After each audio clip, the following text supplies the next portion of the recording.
Hello, ನಮಸ್ತೆ, ನಮಸ್ಕಾರ. ನೀವು ನೋಡ್ತಿರುವಂತಹ ಚಾನಲ್ ಸ್ಪಿರಿಚುವಲ್ ಕ್ರೂಸ್. ನಾನು ನಿಮ್ಮ ಅಶ್ಮಿತ್ ಶಾಂತಿ. ಪ್ರೀತಿಯ ವೀಕ್ಷಕ ಬಾಂಧವರೆಲ್ಲರಿಗೂ ನಮಸ್ಕಾರ. ಇವತ್ತಿನ ವಿಶೇಷವಾದ ವಿಡಿಯೋ, ನಿಮ್ಮದು ಸಿಂಹ ರಾಶಿಯಾಗಿದ್ದರೆ ನೀವು ಈ ವಿಡಿಯೋ ನೋಡ್ಬೋದು. ಸಿಂಹ ಲಗ್ನ ಆಗಿದ್ದರೂ ಕೂಡ ಈ ವಿಡಿಯೋ ಖಂಡಿತವಾಗಿ ವೀಕ್ಷಣೆ ಮಾಡ್ಬೋದು. ಎರಡರಲ್ಲಿ ಒಂದಾದರೂ ಕೂಡ ವೀಕ್ಷಣೆ ಮಾಡಿ. ಯಾಕೆಂದರೆ ಗೋಚಾರ ಫಲ, ಜನರಲ್ ಫಲ 30-40% ಮಾತ್ರ. ಉಳಿದದೆಲ್ಲ ನಮ್ಮ ಜಾತಕದಲ್ಲಿ ಇರುವಂಥ ಫಲಗಳು ವರ್ಕ್ ಆಗುತ್ತೆ. ಓಕೆ, ಯಾರೇ ಗೋಚಾರ ಫಲ ಮಾಡಿದರೂ ಕೂಡ ಅಷ್ಟೇ. ಸೊ ಈ ತಿಂಗಳಲ್ಲಿ ಯಾವುದೆಲ್ಲ ಗ್ರಹಗಳು ಬದಲಾವಣೆ ಆಗ್ತದೆ, ಯಾವ ತಾರೀಕು ಅಂತ ನಾವು ನೋಡಿ ಬರೋಣ. ರವಿಗ್ರಹ 17ನೇ ತಾರೀಕು ಕನ್ಯಾ ರಾಶಿಯಿಂದ ತುಲಾ ರಾಶಿಗೆ ಪ್ರವೇಶ. ಆನಂತರ ಕುಜ 27ನೇ ತಾರೀಕು ತುಲಾ ರಾಶಿಯಿಂದ ವೃಶ್ಚಿಕ ರಾಶಿಗೆ ಪ್ರವೇಶ. ಬುಧ 3ನೇ ತಾರೀಕಿಂದ ತುಲಾ ರಾಶಿಯಲ್ಲಿರ್ತಾರೆ. ಆನಂತರ 24ನೇ ತಾರೀಕಿಗೆ ವೃಶ್ಚಿಕ ರಾಶಿಗೆ ಬರ್ತಾರೆ. ಇನ್ನು ಶುಕ್ರ 9ನೇ ತಾರೀಕುವರೆಗೆ ಸಿಂಹ ರಾಶಿಯಲ್ಲಿ ಇದ್ದು ನಂತರ ಕನ್ಯಾ ರಾಶಿಗೆ ಪ್ರವೇಶ ಆಗ್ತಾರೆ. ಸೊ ಏನೆಲ್ಲ ವ್ಯತ್ಯಾಸಗಳಾಗ್ಬೋದು ಈ ತಿಂಗಳಲ್ಲಿ ನಿಮಗೆ ಅಂತ ನಾವು ನೋಡೋಣ. ಬನ್ನಿ ವಿಡಿಯೋ ಶುರು ಮಾಡೋಣ. ಸಿಂಹ ರಾಶಿ, ಸಿಂಹ ಲಗ್ನ. ನಿಮ್ಮ 1ನೇ ಅಧಿಪತಿ ರವಿ ಆಗಿರ್ತಾರೆ. 2ನೇ ಮನೇಲಿ ಇರ್ತಾರೆ 17ನೇ ತಾರೀಕುವರೆಗೆ. 17ನೇ ತಾರೀಕುವರೆಗೆ ಸಂಪಾದನೆಗೆ ಏನು ಚಿಂತೆ ಇಲ್ಲ, ತುಂಬ ಚೆನ್ನಾಗಿ ಸಂಪಾದನೆ ಇರುತ್ತೆ. 17th ತುಂಬ ಚೆನ್ನಾಗಿ ಅರ್ನಿಂಗ್ ಮಾಡ್ತೀರಿ. ನೀವು ಜಾಬ್ ಮಾಡಿ, ಬಿಸ್ನೆಸ್ ಮಾಡಿ, ಚೆನ್ನಾಗಿ ಮಾಡ್ತೀರಿ, ಆಯಿತಾ. ಆನಂತರ ಲೈಫ್ ಸ್ಟೈಲ್ ನಿಮ್ಮದು ತುಂಬ ಚೆನ್ನಾಗಿರುತ್ತೆ. ನೀವು ಹೊರಗಿನ ಪ್ರಪಂಚಕ್ಕೆ ಸ್ವಲ್ಪ ರಿಚ್ ಥರ ಕಾಣಿಸ್ಕೊಳ್ತೀರಿ. Okay, so all this things are good until 17th. ಅಥವಾ ಹೊಸ ಸೋರ್ಸ್ ನೀವು ಕಂಡುಕೊಳ್ಬೋದು, ಹಣ ಮಾಡುವಂಥದ್ದು, ಇದೆಲ್ಲ ಪಾಸಿಟಿವ್ ಇದೆ.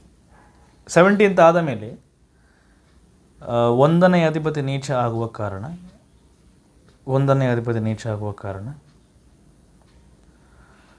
ಹೊಸ ಕೆಲಸಕ್ಕೆ ಕೈ ಹಾಕುವವರು ಸ್ವಲ್ಪ ಎಚ್ಚರಿಕೆ ವಹಿಸಬೇಕು. ಹೊಸ ಕೆಲಸ ಅಂತಲ್ಲ, ಯಾವುದೇ ಕೆಲಸ. ನಿಮ್ಮ ಫಸ್ಟ್ ಲಾರ್ಡ್ ವೀಕ್ ಇದ್ದಾಗ ನೀವು ಯಾವುದೇ ಕೆಲಸ ಮಾಡೋದಾದರೂ ಕೂಡ ನೀವು ಎಚ್ಚರಿಕೆ ನೀವು ವಹಿಸ್ಕೋಬೇಕು. ಯಾಕಂದರೆ ನಿಮ್ಮ ಡಿಸಿಷನ್ಸ್ ತಪ್ಪಾಗುವ ಚಾನ್ಸ್ಗಳು ಇರುತ್ತೆ ಅದಕ್ಕೆ. ಓಕೆ, ಸೊ ಅದು ಗಮನವಹಿಸಿ. ತಮ್ಮ ತಂಗಿ ಜೊತೆಗೆ ಅನುಕೂಲಕರ ಇಲ್ಲ. ನಿಮ್ಮ ಸ್ವಲ್ಪ ಕಾನ್ಫಿಡೆನ್ಸ್ ಲೆವೆಲ್ ಕಡಿಮೆ ಆಗಬಹುದು. ಯಾವಾಗ 17 ಆದ ಮೇಲೆ ನಿಮಗೆ ಧೈರ್ಯ ನಿಮಗೆ ಸ್ವಲ್ಪ ಕಡಿಮೆ ಆಯಿತು ಅಂತ ನಿಮಗೆ ಅನಿಸ್ಬೋದು 17th ಆದ ಮೇಲೆ. ಓಕೆ, ಅದು ಸ್ವಲ್ಪ ಗಮನವಹಿಸಿ ಅಷ್ಟೇ. ಮತ್ತೊಂದು ವಿಶೇಷ ಸೂಚನೆ, ನಾವು ಪ್ರತಿ ತಿಂಗಳು ಸಂಕಷ್ಟಹರ ಒಂದು ಪೂಜೆಯನ್ನು ಮಾಡಬೇಕು ಅಂತ ನಾವು ಅಂದ್ಕೊಂಡಿದ್ದೇವೆ. ಪ್ರತಿ ತಿಂಗಳು ಹೋಮವನ್ನು ಮಾಡಬೇಕು ಅಂತ. ಅದರ ಬಗ್ಗೆ ಮಾಹಿತಿ ನಾನು ವಿಡಿಯೋ ಲಾಸ್ಟಿಗೆ ಕೊಡ್ತೇನೆ. ಖಂಡಿತ ಎಂಡ್ವರೆಗೆ ನೋಡಿ, ವಿಡಿಯೋ ಎಂಡಲ್ಲಿ ಕೇಳಿ. ಅದರ ಮಾಹಿತಿ ಕೊಡ್ತೇನೆ ಎಂಡಿಗೆ ನಾನು. ಸೊ ನೆಕ್ಸ್ಟ್ ಕುಜನ ಬಗ್ಗೆ ನಾವು ಮಾತಾಡೋಣ. ರವಿಂದ್ರ ನಾವು ಹೇಳಿದ್ವಿ 17th ಚೆನ್ನಾಗಿದೆ ಫೈನಾನ್ಷಿಯಲಿ ಎಕ್ಸೆಟ್ರಾ. ಕುಜ ನಿಮಗೆ ಅಂದರೆ ಆಫ್ಟರ್ 17th ಸ್ವಲ್ಪ ಧೈರ್ಯ ಕಡಿಮೆ, ಹೊಸ ಕೆಲಸ ಮಾಡಬೇಡಿ. ಯಾವುದೇ ಒಂದು ನೀವು ನಿರ್ಧಾರ ಮಾಡಬೇಕಾದ್ರೂ ಕೂಡ 17ನೇ ತಾರೀಕು ನಂತರ ನೀವು 100 ಬಾರಿ ಯೋಚನೆ ಮಾಡಿ ಸ್ಟೆಪ್ ತೊಗೋಬೇಕು ಅಷ್ಟೇ.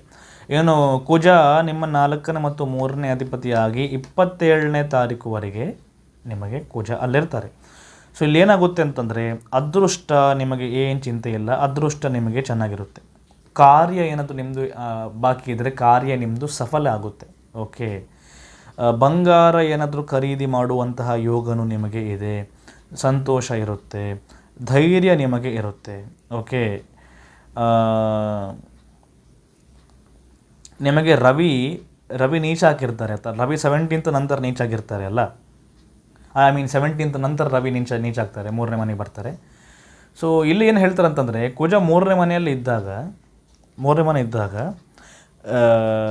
ರವಿ ನೀಚ ಆಗಿದ್ದರೂ ಕೂಡ, ಕಾನ್ಫಿಡೆನ್ಸ್ ಲೆವೆಲ್ ನಿಮ್ಮದು ಕಡಿಮೆ ಆಗಿದ್ದರೂ ಕೂಡ, ಎಲ್ಲೋ ಒಂದು ಕಡೆಗೆ ನಿಮಗೆ ಕುಜ ಹೇಳ್ತಿರ್ತಾರೆ, ಕಡಿಮೆ ಮಾಡ್ಕೋಬೇಡು ಕಾನ್ಫಿಡೆನ್ಸನ್ನು, ಧೈರ್ಯ ಮಾಡು, ಮುಂದೆ ಹೋಗು, ಕೆಲಸ ಮಾಡು. ಆ ಒಂದು ಛಲ ನಿಮ್ಮಲ್ಲಿ ಉತ್ಪತ್ತಿ ಮಾಡ್ತಿರ್ತಾರೆ ಕುಜ ನಿಮಗೆ. ಓಕೆ, ಸೊ ಕುಜ ಪಾಸಿಟಿವ್ ಇದ್ದಾಗ ಅದೊಂದು ಇದಿರುತ್ತೆ ನಿಮಗೆ.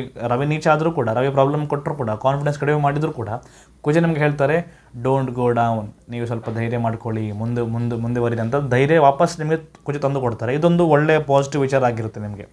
ಓಕೆ, ಧೈರ್ಯ ಕಳ್ಕೊಂಡ್ರೂ ಕೂಡ ಕಮ್ ಬ್ಯಾಕ್ ಮಾಡುವ ಸಾಮರ್ಥ್ಯ ನಿಮ್ಮಲ್ಲಿ ಇರುತ್ತೆ. ಓಕೆ, ಅದೊಂದು ಪಾಸಿಟಿವ್ ಅಂತ ನಾನು ಹೇಳ್ತೇನೆ. ಅದೃಷ್ಟಕ್ಕೆ ಏನು ಕಡಿಮೆ ಇಲ್ಲ, ಅದೃಷ್ಟ ನಿಮಗೆ ಕುಜ ತಂದು ಕೊಡ್ತಾರೆ. ಓಕೆ, ಪ್ರಾಬ್ಲಮ್ ಇಲ್ಲ ಈ ತಿಂಗಳಲ್ಲಿ. ಆ್ಯಂಡ್ ಬುಧ ನಿಮಗೆ 2ನೇ ಮತ್ತು 11ನೇ ಅಧಿಪತಿಯಾಗಿ 3ನೇ ಮನೆಯಲ್ಲಿ ಇರ್ತಾರೆ ಬುಧ. ಸೊ ಬುಧ ಕೂಡ ಆಲ್ರೆಡಿ ನಿಮಗೆ 24ನೇ ತಾರೀಕುವರೆಗೆ ಬುಧ ಕೂಡ ಪಾಸಿಟಿವ್ ಇದ್ದಾರೆ. 17th ರವಿ ನಿಮಗೆ ಫೈನಾನ್ಷಿಯಲ್ ಬೆಟರ್ಮೆಂಟ್ ಕೊಡ್ತಾರೆ. 24ನೇ ತಾರೀಕುವರೆಗೆ ನಿಮಗೆ ಬುಧ ಕೊಡ್ತಾರೆ ಫೈನಾನ್ಷಿಯಲ್ ಬೆಟರ್ಮೆಂಟ್. ಓಕೆ, ಧನ ಸಂಪಾದನೆಗೆ ಒಳ್ಳೆಯದು. ನೀವು ಬೇರೆ ಬೇರೆ ಸೋರ್ಸ್ ನೀವು ಕಂಡುಹಿಡ್ಕೋಬೋದು. ಅಂದರೆ ಆಗ ಕೂಡ ಹೇಳಿದೆ ರವಿಯಿಂದ ಕೂಡ, ನೀವು ಹೊಸ ಒಂದು ಮಾಧ್ಯಮ ನೀವು ಕಂಡುಹಿಡಿಬೋದು ಸಂಪಾದನೆ ಮಾಡೋದಕ್ಕೆ. ಬುದ್ಧಿವಂತರಾಗಿರ್ತೀರಿ. ಯಾರೆಲ್ಲ ಮೊಬೈಲಲ್ಲಿ ಕೆಲಸ ಮಾಡೋದು, ಲ್ಯಾಪ್ಟಾಪಲ್ಲಿ ಕೆಲಸ ಮಾಡೋದು, ಕೈ ಉಪಯೋಗ ಕೆಲಸ ಮಾಡೋದು, ಫಿಸಿಕಲ್ ಕೆಲಸ ಮಾಡೋದು, ಆ್ಯಂಕರಿಂಗ್, ಹೋಸ್ಟಿಂಗ್, ಸಿಂಗಿಂಗ್, IT ಫೀಲ್ಡಲ್ಲಿರುವವರು, ಕಾರ್ಪೊರೇಟಲ್ಲಿರುವವರು, ಎಲ್ಲರಿಗೆ ನಿಮಗೆ ಬೆನಿಫಿಷಿಯಲ್ ಹೆಚ್ಚು ಇರುತ್ತೆ. ಓಕೆ, ಈ ತಿಂಗಳಲ್ಲಿ ಎಲ್ರಿಗೂ ಇರುತ್ತೆ ಬೆನಿಫಿಟ್. ನಿಮಗೆ ಸ್ವಲ್ಪ ಜಾಸ್ತಿ ಇರುತ್ತೆ. ಓಕೆ, ಕಮಿಷನ್ ತೊಗೊಳ್ಳೋರಿಗೆ ಒಳ್ಳೆಯದು, ಟ್ರಾವೆಲ್ ವರ್ಕ್ ಇರೋರಿಗೆ ಒಳ್ಳೆಯದು. ಇವಾಗ ಸ್ವಲ್ಪ ಹೆಚ್ಚು ಬೆನಿಫಿಟ್ ನಿಮಗೆ ಇರುತ್ತೆ ಈ ಫೀಲ್ಡಲ್ಲಿ ಇರುವವರಿಗೆ. ಇಲ್ಲ ಅಂತಂದರೂ ಕೂಡ, ಆ ಫೀಲ್ಡಲ್ಲಿ ಇಲ್ಲ ಅಂತಂದರೂ ಕೂಡ ನಿಮ್ಗೆ ಫೈನಾನ್ಷಿಯಲ್ ಬೆಟರ್ಮೆಂಟ್ ಇದೆ, ಚಿಂತೆ ಇಲ್ಲ, ಹೆಚ್ಚು ಚಿಂತೆ ಮಾಡಬೇಡಿ. ರವಿ ನೀಚ ಆದರೂ ಕೂಡ ಫೈನಾನ್ಷಿಯಲ್ ಬೆಟರ್ಮೆಂಟ್ ನಿಮಗೆ ಬರ್ತಾ ಇರುತ್ತೆ, ಗೇನ್ಸ್ ನಿಮಗೆ ಬರ್ತಾ ಇರುತ್ತೆ. ಆದರೆ ನಾನು ಹೇಳಿದಲ್ಲ, ಡಿಸಿಷನ್ ನೀವು ತಪ್ಪಾಗಿ ತೊಗೋಬೋದು ಅಂತ ಅಷ್ಟೇ, ಮತ್ತೇನಿಲ್ಲ. ಡಿಸಿಷನ್ ನೀವು ತಪ್ಪಾಗಿ ತೊಗೋಬೋದು. ನಿರ್ಧಾರಗಳು ನೀವು ಮಾಡುವಾಗ ಸಹ ನೀವು ತಪ್ಪಾಗಿ ನಿರ್ಧಾರಗಳು ಮಾಡ್ಬೋದು. ಅದಕ್ಕೆ ನಾನು ಹೇಳಿದ್ದು 10 ಬಾರಿ ಯೋಚನೆ ಮಾಡಿ ಅಂತ. ಧನ ಬರುತ್ತೆ, ಬಟ್ ನಿಮ್ಮ ಸ್ವಂತ ಒಂದು ಡಿಸಿಷನಿಂದ ನಿಮ್ಮದು ಸಮಸ್ಯೆಗಳಾಗ್ಬೋದು. ಮತ್ತು ಏನಾಗುತ್ತೆ, ಕೆಲವೊಂದು ಬಾರಿ ಏನಾಗುತ್ತೆ ಅಂತ, ಕೆಲವೊಂದು ಬಾರಿ ಧನ ನಿಮಗೆ ತುಂಬ ಬರ್ತಿದ್ರು ಕೂಡ, ಸಂಪಾದನೆ ಚೆನ್ನಾಗಿ ಬರ್ತಿದ್ರು ಕೂಡ, ನಿಮಗೆ ಎಲ್ಲೋ ಒಂದು ಕಡೆ ನೆಮ್ಮದಿ ಇರೋದಿಲ್ಲ. ಅದು ನಿಮಗೆ ರವಿ ಆಧಾರ ಮಾಡ್ತಾರೆ. ಇಲ್ಲದಿರೋ ಸುಖ ಕಡಿಮೆ ಆಗೋ ಹಾಗೆ, ನೆಮ್ಮದಿ ಸ್ವಲ್ಪ ಕಡಿಮೆ ಇರುವ ಹಾಗೆ ಆ ರೀತಿ ಮಾಡ್ಬೋದು. ಬಟ್ ಫೈನಾನ್ಷಿಯಲ್ ಬೆಟರ್ಮೆಂಟ್ ನಿಮಗೆ ಬಂದೇ ಬರುತ್ತೆ. ಓಕೆ, ಅಂದರೆ ಆ ವೆಲ್ತನ್ನು ಎಂಜಾಯ್ ಮಾಡದೇ ಇರುವ ಹಾಗೆ ಮಾಡ್ಬೋದು ರವಿ ಅಷ್ಟೇ. ವೆಲ್ತ್ ಬರುತ್ತಾ ಕೇಳದೆ ಬರುತ್ತೆ, ಬರಲಿಲ್ಲ ಅಂದರೆ ನಿಮ್ಮ ಜಾತಕ ಸಮಸ್ಯೆ, ಜಾತಕ ಪರೀಕ್ಷೆ ನೀವು ಮಾಡ್ಕೋಬೇಕು.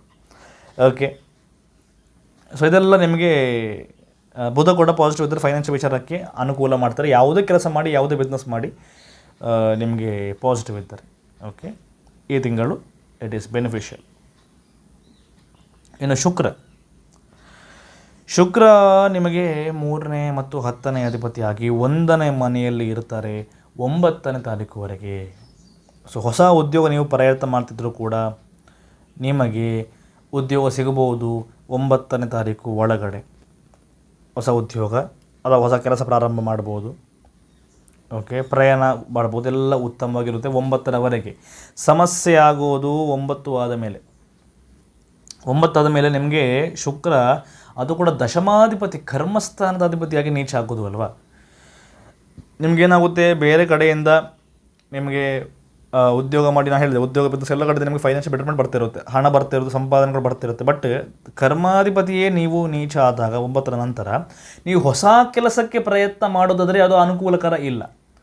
ನೀವು ಜಾಬಲ್ಲಿ ರಿಸ್ಕ್ ತೊಗೋಬಾರ್ದು ಅಷ್ಟೇ. ರಿಸ್ಕ್ ತೊಗೊಂಡ್ರೆ ಮತ್ತೆ ನಿಮಗೆ ಸಡನ್ಲಿ ಈ ತಿಂಗಳು ಸಿಗೋದು ಕಷ್ಟ ಆಗುತ್ತೆ. ಜಾಬಲ್ಲಿ ರಿಸ್ಕ್ ತೊಗೋಬಾರ್ದು. ಓಕೆ, ಜಾಬಲ್ಲಿ ಕಿರಿಕಿರಿ ಬರ್ಬೋದು, ಪೊಲಿಟಿಕ್ಸ್ ನಡಿಬೋದು, ಜಗಳಗಳಾಗ್ಬೋದು, ಕಲಹಗಳಾಗ್ಬೋದು. ಏನೇ ಆದರೂ ಕೂಡ ನೀವು ಸುಮ್ಮನೆ ಇರಬೇಕು ಈ ತಿಂಗಳು. ಓಕೆ, ಸುಮ್ಮನೆ ಇರಬೇಕು. ಆಗ ನಿಮಗೆ ನೀವು ಒಂದು ಸಾಧು ಹಸುವಿನ ಥರ ಇರಬೇಕು ಈ ತಿಂಗಳು. ಆಗ ನಿಮಗೆ ಬೆನಿಫಿಟ್ ಬರುತ್ತೆ. ನೀವು ವಾಪಸ್ ನೀವು ಮಾತಾಡೋಕ್ಕೆ ಹೋದ್ರಿ, ನಾನಾಗ ಹೇಳಿದೆ ನಿಮಗೆ, ರವಿ ನಿಮ್ಮದು ಧೈರ್ಯ ಕಡಿಮೆ ಮಾಡ್ತಾರೆ, ಕುಜ ಧೈರ್ಯವನ್ನು ಬೂಸ್ಟ್ ಮಾಡ್ತಾರೆ ಅಂತ. ಧೈರ್ಯ ಬಂತು ಅಂತ ನೀವು ಉದ್ಯೋಗದಲ್ಲಿ ಹೊರಗಡೆ ಮಾತಾಡೋ ಹಾಗೆ ಉದ್ಯೋಗದಲ್ಲಿ ಮಾತ್ರ ಹೋಗಬೇಡಿ. ನಿಮ್ಮ ಬಾಸ್ ಹತ್ರ, ಮ್ಯಾನೇಜರ್ ಹತ್ರ ಆ ರೀತಿ ಮಾತಾಡಬೇಡಿ. ಆ ರೀತಿ ಮಾತಾಡಿದರೆ ನೀವು ಸಮಸ್ಯೆ ಮಾಡ್ಕೋತೀರಿ, ತಿಂಗಳಲ್ಲಿ ಸಮಸ್ಯೆ ಮಾಡ್ಕೋತೀರಿ. ಓಕೆ, ಧೈರ್ಯ ನಿಮಗೆ ಬಂದರೂ ಕೂಡ, ಕುಜ ನಿಮ್ಮ ಧೈರ್ಯವನ್ನು ಬೂಸ್ಟ್ ಮಾಡಿದರೂ ಕೂಡ ಶುಕ್ರ ಹೇಳ್ತಾರೆ ರಿಸ್ಕ್ ತೊಗೋಬೇಡಿ ಕೆರಿಯರ್ ವಿಚಾರವಾಗಿ ಈ ತಿಂಗಳು ಅಂತ. ವಿಶೇಷವಾಗಿ ಹೊಸ ರಿಸ್ಕ್ ತೊಗೋಬೇಡಿ. ಓಕೆ, ಹೊಸ ರಿಸ್ಕ್ ತೊಗೋಬೇಡಿ ಅಷ್ಟೇ. ಅದೊಂದು ನೀವು ಗಮನ ವಹಿಸಿದ್ರಿ ಅಂದರೆ ಆ ನಂತರ ನನ್ನ ಪ್ರಕಾರ ಯಾವುದು ಚಿಂತೆ ಇಲ್ಲ. ಏನು ಇನ್ ಕೇಸ್ ನೀವು ಹೊಸ ಒಂದು ಇನ್ವೆಸ್ಟ್ಮೆಂಟಿಗೆ ಪ್ರಯತ್ನ ಮಾಡ್ತಿದ್ದೀರಿ ಅಂತಂದರೆ ಜಾತಕವನ್ನು ತೋರಿಸ್ಕೊಂಡೇ ಮತ್ತು ನೀವು ಇನ್ವೆಸ್ಟ್ ಮಾಡಿ ನನ್ನ ಪ್ರಕಾರ. ಓಕೆ, ಅದು 17th ಆದರೆ ಪರವಾಗಿಲ್ಲ ಇನ್ವೆಸ್ಟ್ ಮಾಡೋದು. ಯಾಕೆಂದರೆ ನಿಮ್ಮದು ರವಿ ಪಾಸಿಟಿವ್ ಇರ್ತಾರೆ ಎಕ್ಸೆಟ್ರಾ. ಮತ್ತೇನಾಗುತ್ತೆ, ನಿಮಗೆ ಅರ್ಧ ತಿಂಗಳಾದ ಮೇಲೆ ಗುರು ಕೂಡ ನಿಮಗೆ 12ನೇ ಮನೆಗೆ ಬರ್ತಾರೆ ನಿಮ್ಮದು. ಓಕೆ, ಕರ್ಕಟ ರಾಶಿಗೆ ಬರ್ತಾರೆ. ಹಾಗಾಗಿ ಹೊಸ ಇನ್ವೆಸ್ಟ್ಮೆಂಟ್ ಮಾಡುವವರು, ಪಂಚಮಾಧಿಪತಿ 12ಕ್ಕೆ ಬರುವ ಕಾರಣ ಹೊಸ ಇನ್ವೆಸ್ಟ್ಮೆಂಟ್ ಮಾಡುವವರು ಹೊಸತಾಗಿ ಪ್ರಾರಂಭ ಮಾಡಬೇಕಂತ ಹೊರಟಿರುವವರು ಸ್ವಲ್ಪ ಕೇರ್ಫುಲ್ ವಹಿಸಿ ಜಾತಕವನ್ನು ತೋರಿಸ್ಕೊಂಡು ಮಾಡಿ. ಅದನ್ನು ಹೊರತುಪಡಿಸಿ ಆಲ್ರೆಡಿ ಕೆಲಸ ಮಾಡ್ತಿರುವವರಿಗೆ, ವ್ಯಾಪಾರ ಮಾಡ್ತಿರುವವರಿಗೆ ಏನು ಚಿಂತೆ ಇಲ್ಲ. ಉದ್ಯೋಗ ಜಾಬಲ್ಲಿ ರಿಸ್ಕ್ ತೊಗೋಬೇಡಿ, ಸುಮ್ಮನೆ ಶಾಂತಿಯಿಂದ ನೀವು ಇರಬೇಕು ಈ ತಿಂಗಳು. ಅಷ್ಟು ನಾನು ಹೇಳ್ತಾ ನಿಮಗೆ ವಿಚಾರವನ್ನು ಹೇಳ್ತೀನಿ ಸಿಂಹರಾಶಿ, ಸಿಂಹ ಲಗ್ನದವ್ರದ್ದು. ಸೊ ಇನ್ನು ಇದು ಜನರ ಫಲ. ನಿಮಗೆ ಜಾತಕ ಪರಿಶೀಲನೆ ನಿಮ್ಮದು ಮಾಡಬೇಕು, ಡೀಟೇಲ್ ನೋಡಬೇಕಂತಂದರೆ ಇದೇ ಬರೋ ವಾಟ್ಸಪ್ ನಂಬರಿಗೆ ವಾಟ್ಸಪ್ ಮಾಡಿ ಅಥವಾ ಇಮೇಲ್ ಮಾಡಿಬಿಡಿ, ಜಾತಕವನ್ನು ಸಂಪೂರ್ಣ ಪರಿಶೀಲನೆ ಮಾಡ್ಬೋದು. ಇನ್ನು ಪೂಜೆ ವಿಚಾರ ನೋಡಿ, ಪ್ರತಿ ತಿಂಗಳಿಗೆ ಸಂಕಷ್ಟಹರ ಗಣಪತಿ ವ್ರತ ಬರುತ್ತೆ. ಯಾವಾಗ? ಕೃಷ್ಣ ಪಕ್ಷ ಚತುರ್ಥಿಗೆ ಆ ದಿವಸ ಬರುತ್ತೆ. ಸೊ ನಾವೇನು ಮಾಡಿದ್ದೇವೆ ಅಂತ, ತುಂಬ ಜನರಿಗೆ ಅನುಕೂಲ ಆಗಬೇಕು ಅಂತ, ಸಂಕಷ್ಟಗಳು ಸ್ವಲ್ಪ ಕಡಿಮೆ ಆಗಬೇಕು ಅಂತ ನನ್ನ ಒಂದು ಸಂಕಲ್ಪ ಏನಂತಂದರೆ, ಪ್ರತಿ ತಿಂಗಳು ಸಂಕಷ್ಟಹರ ಗಣಪತಿ ವ್ರತ ದಿವಸ ಸಂಕಷ್ಟಹರ ಗಣಪತಿ ಪೂಜೆ ಹಾಗೂ ಗಣಪತಿ ಗಣಪತಿ ಹೋಮವನ್ನು ಮಾಡಬೇಕು ಅಂತ ನಾವು ಅಂದ್ಕೊಂಡಿದ್ದೇವೆ. ನಾನೊಂದು ಪೂಜೆ ಮಾಡೋ ಟೆಂಪಲ್ ಇದೆ, ಆ ಟೆಂಪಲಲ್ಲಿ ನಾವು ಮಾಡ್ತೇವೆ. ಇನ್ ಕೇಸ್ ನಿಮಗೆ ಮಾಡಿಸಬೇಕು ಅಂತಂದರೆ, ನಿಮ್ಮ ಹೆಸರಲ್ಲಿ ನಾವು ಮಾಡಬೇಕು ಅಂತಂದರೆ ಖಂಡಿತ ನಿಮ್ಮ ಹೆಸರು, ನಕ್ಷತ್ರ, ರಾಶಿಯೆಲ್ಲ ವಾಟ್ಸಪ್ ನೀವು ಮಾಡ್ಬೋದು ನಮಗೆ. ಓಕೆ, ನಾವು ನಿಮ್ಮ ಹೆಸರಲ್ಲಿ ನಾವು ಸಂಕಲ್ಪ ತಗೊಂಡು ನಾವು ಆ ಪೂಜೆ ಮತ್ತು ಹೋಮವನ್ನು ಮಾಡ್ತೀವಿ ಗಣಪತಿದ್ದು. ಆನಂತರ ವಿದ್ಯಾ ಗಣಪತಿ ಅಂತ ದೇವರ ಹೆಸರು. ಓಕೆ, ದೇವರ ಹೆಸರು ವಿದ್ಯಾ ಗಣಪತಿ ಅಂತ. ಪೂಜೆ ಮಾಡುವಾಗ ನಾವೆಲ್ಲ ತೋರಿಸ್ತೇನೆ ನಾನು ನಿಮಗೆ, ಆ ದೇವರ ಫೋಟೋ ಎಲ್ಲ ತೊಗೊಂಡಿರುವಾಗ. ಸೊ ನಿಮಗೆ ನಿಮ್ಮ ಹೆಸರಲ್ಲಿ ಪೂಜೆ ಮಾಡಬೇಕಂದ್ರೆ, ಹೋಮವನ್ನು ಮಾಡಬೇಕಂದ್ರೆ ನೀವು ವಾಟ್ಸಪ್ ಮಾಡಿ. ಫೀಸು ದಕ್ಷಿಣೆ ಕೇವಲ 100 ರೂಪಾಯಿ ಮಾತ್ರ ಇರುತ್ತೆ, 100 ರೂಪೀಸ್ ಓನ್ಲಿ.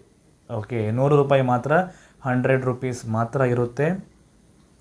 ಸೊ ಚಿಂತೆ ಮಾಡಬೇಡಿ, ಒಬ್ಬರಿಗೆ 100 ರೂಪಾಯಿ ಮಾತ್ರ.